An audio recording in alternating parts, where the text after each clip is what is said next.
नमस्कार. चित्रा काटकर किचनमध्ये तुमचं सर्वांचं खूप खूप स्वागत करते. आज आपण जेवणावर तोंडी लावण्यासाठी सुरणाचे काप फ्राय करूया. इथे मी अर्धा किलो सुरण घेतले, याचे काप करून घेते.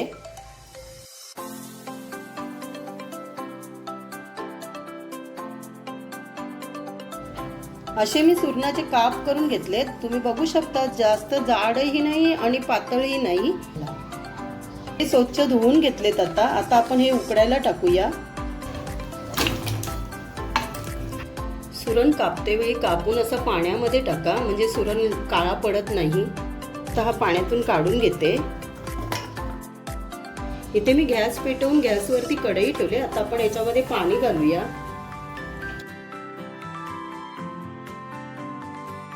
पाणी घातलंय मी. आता याच्यामध्ये मी हे काप केलेले टाकून घेते. इथे सुरणाचे तुकडे पाण्यात डुबतील इथपर्यंत पाणी ठेवायचे आहे आपल्याला. आणि याच्यामध्ये थोडंसं मीठ टाकायचंय. मीठ टाकल्याने हे खाताना अळणी लागत नाही. आणि याच्यामध्ये 4 ते 5 कोकम टाकते. तुम्ही कोकमाऐवजी चिंचही टाकू शकता. आणि आता आपल्याला मीडियम गॅसवरती 9 ते 10 मिनिटं शिजवून घ्यायचं आहे. इथे 5 मिनिटं झालेत. सुरणाला छान उकळ आलेली आहे. तर थोडं मिक्स करून घेऊया. इथे 9 ते 10 मिनिटं झालेली आहेत. आपण सुरण शिजले काय बघूया. आता सुरण शिजले काय कसं ओळखायचं, तर आपण असं सुरणाचं काप घेऊन बघूया. पटकन तुटते म्हणजे सुरण आपलं शिजले. हे सुरण आपल्याला 60 ते 70% शिजवायचं आहे, जास्त शिजवायचं नाही. आता आपण गॅस बंद करूया. सुरणाचे तुकडे आता आपल्याला गाळून घ्यायचे, तर मी चाळणीमध्ये काढून घेते. इथे सुरणाच्या कापांना लावण्यासाठी मसाला तयार करूया. 1 चमचा लाल तिखट, थोडीशी हळद, पाव चमचा धने पावडर, पाव चमचा जिरे पावडर, 1 चमचा आलं लसूण पेस्ट, 1 चमचा कोकम आगळ घेतलाय. तुम्ही चिंचेचं खोलही 1 चमचा घेऊ शकता. आणि आंबट टाकल्याने खाताना सुरण घशाला खवखवत नाही, म्हणून आंबट टाकायचं असतं. इथे मी छोटा चमचा कोकम आगळ टाकले, कारण आपण कोकम उकडायलाही टाकलेले. 1 चमचा तेल घालूया. आता हे मसाले सर्व एकजीव करून घेऊया.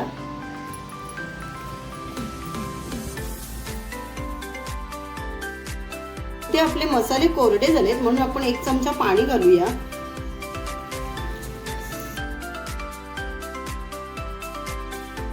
आपण सुरण उकडायला मीठ टाकलेलं, म्हणून आता चवीप्रमाणे थोडंसं मीठ टाकूया. इथे मसाला आणखी मला थोडा कोरडा वाटतोय, म्हणून आणखी 1 चमचा पाणी घालते.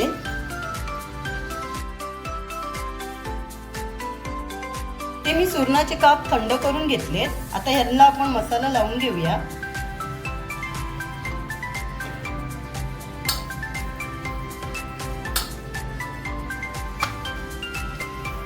इथे मसाला लावताना सुरणाच्या कापांना हलक्या हाताने लावायचं, सुरणाचे काप तुटू नयेत म्हणून.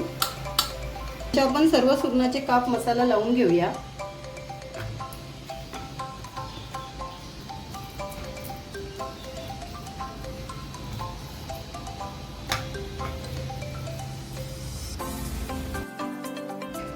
मसाला आपण ओला करून घेतला, कारण सुरणाच्या तुकड्यांना परफेक्ट लावता येतं. कोरडा मसाला लावायला गेला तर तो परफेक्ट लागत नाही. आता आपण सुरण फ्राय करण्यासाठी कोटिंग तयार करूया. मोठे 4 चमचे रवा घेऊया. रवा बारीकच घ्या. आपल्या इथे अर्धा किलो सुरण असल्यामुळे आपण रवा आणि तांदळाचे पीठ थोडं जास्त घेतोय. तर आता 4 चमचे रवा घेतला, 2 चमचे तांदळाचं पीठ घेऊया.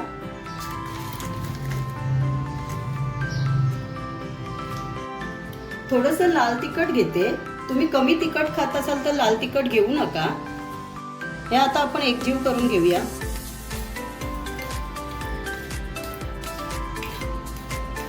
ते फ्राय पॅन आपलं छान गरम झालेलं आहे. आता 5 चमच्याचं तेल ओतूया.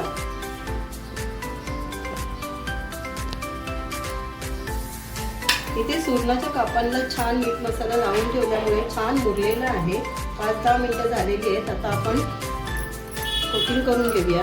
इथे आपण सुरणाचे एक एक काप कोट करून घेऊया आणि ते फ्राय करायला सोडूया. तुम्हाला जेवढे सुरणाचे काप फ्राय करायचे असतील तेवढेच रव्यामध्ये कोट करून घ्या. आधीच सर्व काप कोट करून घेतले तर रव्याला पाणी सुटतं. इथे सुरणाचे काप आपण 60 ते 70% शिजवून घेतलेले, म्हणून सुरण फ्राय करायला वेळ लागत नाही. सुरण पटकन शिजतो. इथे मीडियम गॅसवरती सुरण तळतोय तर 4 ते 5 मिनिटं झालेली आहेत. एक बाजू शिजले. आता आपण पलटी करूया.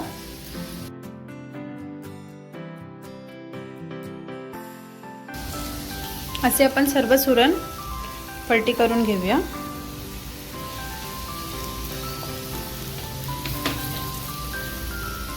अशा प्रकारे सुरणाची दुसरी बाजू झालेली आहे. म्हणजेच आपले सुरण दोन्ही बाजूने छान फ्राय करून झालेत. आतून सॉफ्ट आणि वरून छान कुरकुरीत असे खायला खूपच मस्त लागतात. अशा प्रकारे आपले सुरण फ्राय तयार आहेत.